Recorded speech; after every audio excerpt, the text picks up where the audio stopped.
விலாகோட continuation தான் இது. சொல்லியிருந்தால திங்ஸ்லாம் பேக் பண்ணணும்னு சொல்லிட்டு அதோட விலாக் தான் இது. ஜிம்முக்காஸ், ஐலைனர், போட்டு, கம்பல், கிளிப்பு, ஃபவுண்டேஷன் இது எல்லாமே பேக் பண்ணி வச்சாச்சு.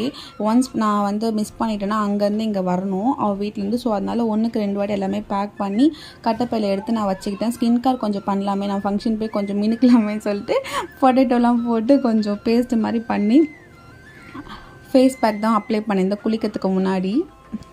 இது ஒரு 20 or 25 minutes வச்சுட்டு எந்த ஃபேஸ் பேக் போட்டாலுமே லாஸ்ட்டாக வந்து இந்த ஐஸ் க்யூப் மசாஜ் தான் பண்ணிவிடுவேன். பண்ணிவிட்டு போய் குளிச்சுட்டு வந்துட்டேன். அதுக்கே ரஞ்சிதா வந்து கோச்சிக்கிட்டா, நீ ரொம்ப லேட் பண்ணுற அப்படின்னு சொல்லிட்டு. வழக்கம் போல தான், என்னை தெரிஞ்சவங்களும் தெரியும் எங்கள் அக்காவை பற்றி.